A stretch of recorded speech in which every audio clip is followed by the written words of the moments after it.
Here we are, Infinite Mill, no Ascendancy on the play. We have 2-land hand with Springleaf Drum, hoping to make something happen. We've got one combo piece, and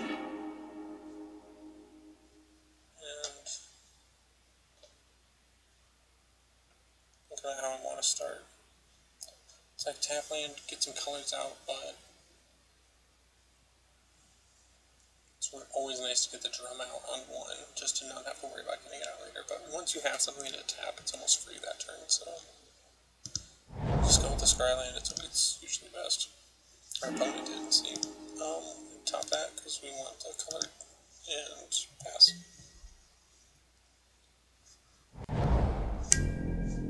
It's a Temur deck, so refreshing. I always play against these weird Prophet decks online, and they get boring. It's nice for just a good old Temur Monsters matchup. What am I going to do on 2? I guess just another Scryland. Let's see what we got cooking.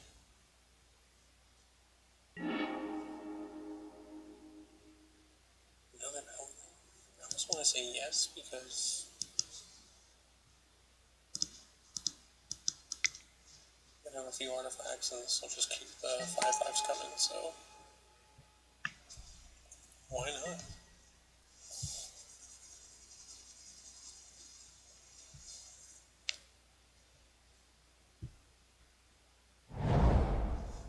See what our opponent wants to do with his turn 3. Not a whole lot of. Oh, we get to do what we were planning to do.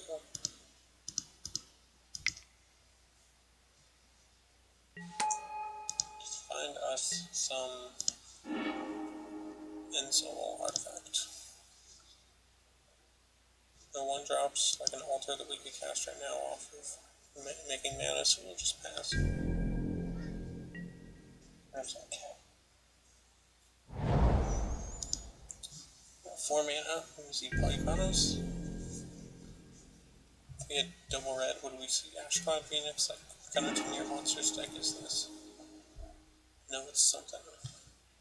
Another Darksteel. So we have access to 5 mana this turn, which is pretty cool. We could do something like white, colorless, play another Gilead's Pilgrim. Let's see if he has a response to this. Because if his initial response was be lucky enough to have counterspell here, counter magic, and counterspell the Ensoul. But what I just did there was say, hey, look at, I'm grabbing another Ensoul, so if your plan was to just have 1 dissolve, you're going to need 2. And I'm going a step further and putting it on Darksteel now, so that if it's a kill spell, it won't work. So he's going to leave for 3, but that's fine.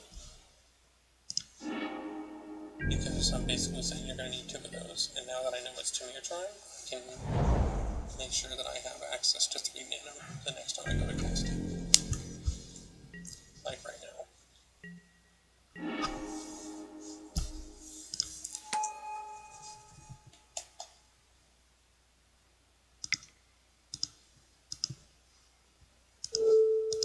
Let's try this again.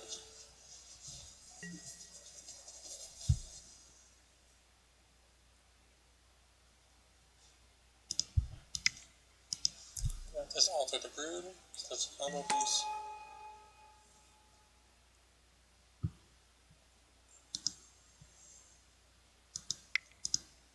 Blue, black for Disciple of Deceit. Last turn, while moving into the combo phase. Let's hold priority so we can get our swing in. Let's see if our opponent actually had some kind of trick.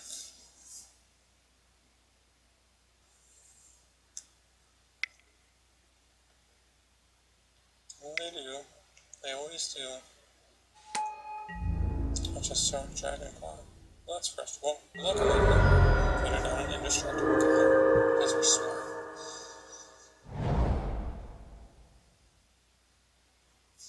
This is one bear surrak cannot slay.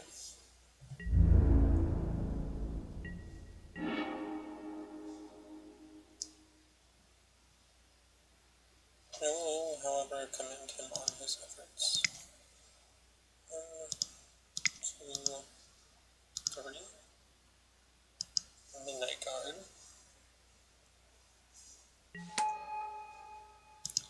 So, okay. Frontier Bivouac.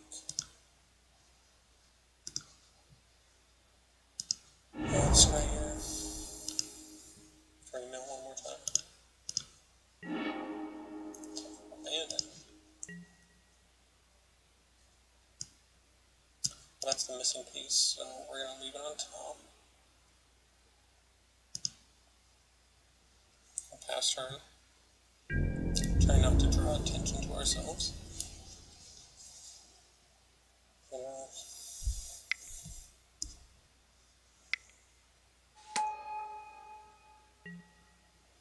Just flashing in a creature.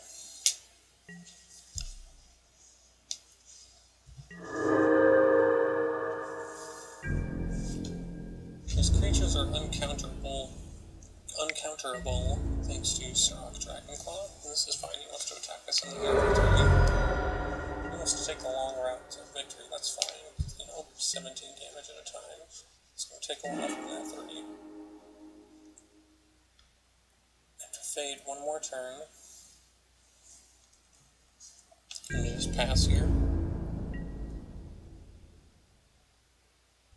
At his end step, we're going to tap our Disciple of Deceit and immediately go to our next turn. Probably just another rise card. It's totally fine. He doesn't get it that we can win next turn, which is pretty cool. This is a pretty cool Temur flash deck. I haven't seen something like this.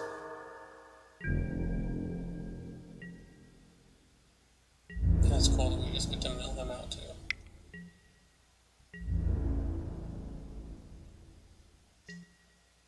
He isn't able to interact with us.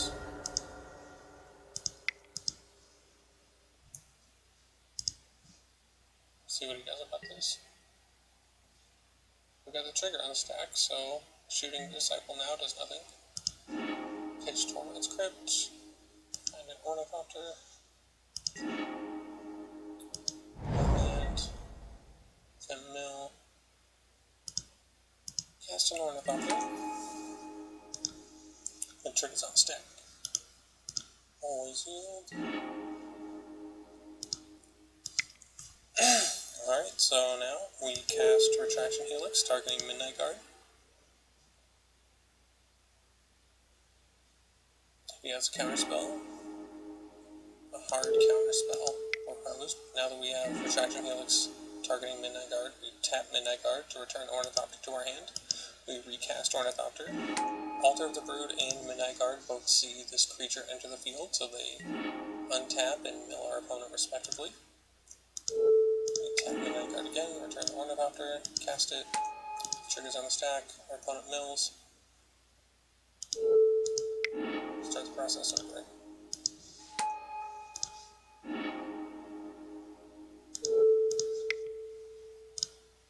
So, it's looking like our opponent doesn't have any kind of way to interact with us. Ooh, a Treasure Cruise.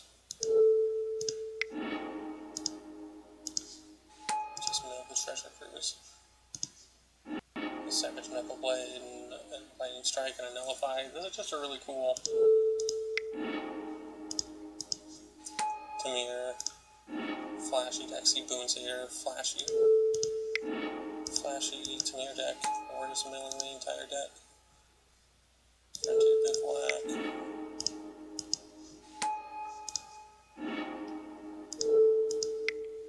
Lightning Strike.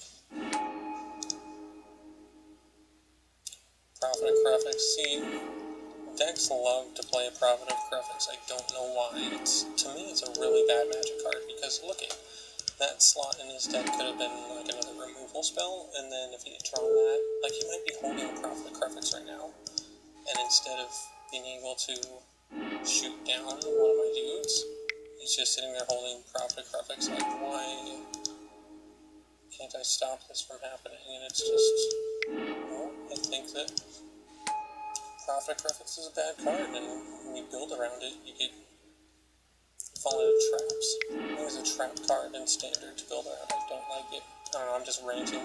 If you haven't noticed, I'm milling the crap out of my opponent. They're either trolling us and have a way to stop it, or are just in awe at the fact that this is happening.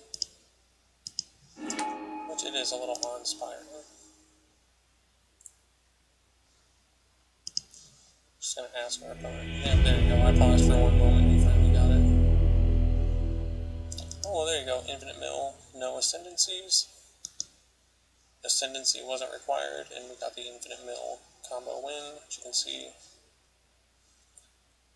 If we were to go to sideboard, we've got 2 Elspeths, 2 Banishing Lights, some Rams, a Glare of Heresy, Negates.